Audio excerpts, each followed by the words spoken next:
नमस्कार, आप देख रहे हैं न्यूज लाइन 24। कांग्रेस के रवि यादव की लीडिंगशिप में कांग्रेस का हल्ला बोल कार्यक्रम चल रहा है, जिसके तहत बेकार नौजवानों को स्कूलों में काम दिलाया जाएगा और 30 तारीख को भारतीय महल में एक प्रोग्राम ऑर्गेनाइज किया जाएगा।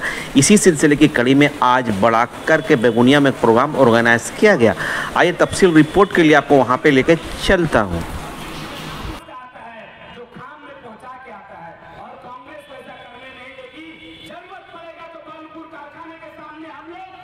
जरूरत पड़ेगा तो बलपुर कारखाने के सामने हम लोग धरना पे बैठेंगे। आने वाले दिन में जरूरत पड़ेगा तो बलपुर कारखाने में ताला मार के चले आएंगे। जरूरत पड़ेगा तो हम लोग इससे बड़ा आंदोलन करेंगे।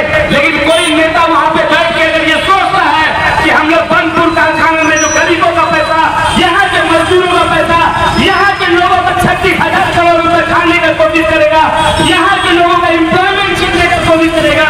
हमारी माँ बहने जो पढ़ी लिखी बेरोजगार माँ बहने हैं, उनका हक अगर कोई छीनने का कोशिश करेगा,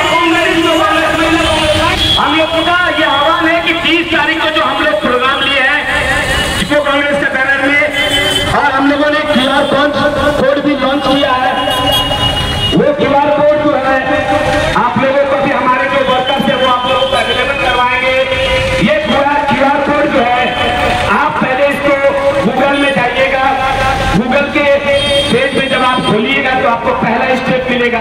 देखिएगा कि वहां पे एक स्टेप है कैमरा का। आप कैमरा से जैसे ही क्लिक कीजिएगा इस QR कोड को, तो आपको वहां पे ऑलरेडी फॉर्म मिलेगा जिसमें कोई भी पार्टी का कोई सिंबल नहीं है। आपको वो फॉर्म मिलेगा और आप बाय डिफॉल्ट, अगर मेल ID आपका है, बाय डिफॉल्ट वो फॉर्म आपका सबमिट होगा।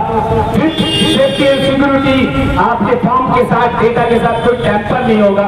और आने वाला ये जो डेटा है हम लोग 29 तारीख तक लास्ट लेंगे और 29 तारीख को ये DIC को जमा हो जाएगा और 30 तारीख को हम लोगों का हल्ला बोल होगा। और ये हल्ला बोल ऐसा होगा कि आने वाले नस्ल आने वाले पूर्व के याद रखेंगे कि जैसे कांग्रेस के मनमोहन सिंह की सरकार ने कुर्टी को बचाया, कांग्रेस के मनमोहन सिंह की सरकार ने बंदपुर को बचाया, कांग्रेस के मनमोहन सिंह आज दुनिया में नहीं रहे, लेकिन मनमोहन सिंह का सिपाही फिर से बंदपुर कारखाना को बचाएगा। बंदपुर कारखाना में आके गरीबों का हक और हुकूक का लड़ाई लड़ेगा। वहां पे जो गरीबों का हक मिलना चाहिए, जिनको एम्प्लॉयमेंट मिलना चाहिए, वो हम लोग दिलाने के लिए इससे बड़ा आंदोलन करेंगे। इसको चलो का जो स्लोगन दिया है, मकसद आप जैसा कि जानते ही हैं कि इन 15 साल दौर हुकूमत में पश्चिम बर्दवान में कोई भी इंडस्ट्रीज नहीं खुला, कोई भी कल कारखाना कॉलोनी नहीं खुला, जिसके कारण से बेरोजगारी नौजवानों में बढ़ा है। आप देख रहे होंगे कि बेरोजगार नौजवान अपने जीवन चलाने के लिए, अपने घर चलाने के लिए चला रहे हैं, अपनी घर को चला रहे हैं।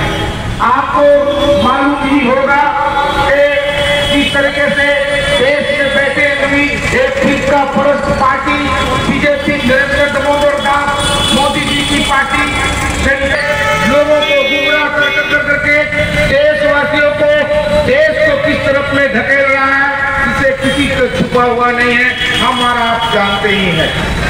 एक तरफ BJP की सरकार है, दूसरी तरफ पश्चिम बंगाल में मां मार्टिन मानुष की सरकार है, जिसकी नेत्री ममता बनर्जी तृणमूल कांग्रेस के लीडर विराजमान है। मगर वहीं पर मगरबी बंगाल और आसनसोल, खासकर पश्चिम बर्दवान में कई के कल कर रहा को लड़े आवाज नहीं है। रोजगार मिलेगा, अन्य युवा को रोजगार नहीं मिलेगा, क्योंकि वो सब वहाँ पर सेटिंग करके चलता है। हमारा रोग, मेरा नोट को ले लीजिए, वो बोलेगा मेरा आदमी को ले लीजिए। जो किसी का सोच पहले नहीं है उसको रोजगार नहीं मिलेगा। अभी का जो पॉलिटिक्स चल रहा है देश में, TMC और BJP का दोनों सेटिंग करके चल रहा है। TMC भी सेट होकर चल रहा है अपने नेता के साथ में, ताकि यहाँ ज्यादा मेरे BJP के खिलाफ मत बोलिए। और BJP भी वही चाहता है कि आपका भी लड़का लोग का हम लोग रोजगार ले लेंगे। नहीं तो बरनपुर में 36,000 करोड़ का इन्वेस्टमेंट हो रहा है, आम लड़का को पता भी नहीं होगा कि वहाँ रोजगार का जो सुविधा दिया जा रहा है, कितने को पता भी नहीं। क्यों की पता नहीं है? क्योंकि ये अंदर में ही खेला होगा। BJP का जो MLA है नहीं वो गरीब के बारे में सोचता है।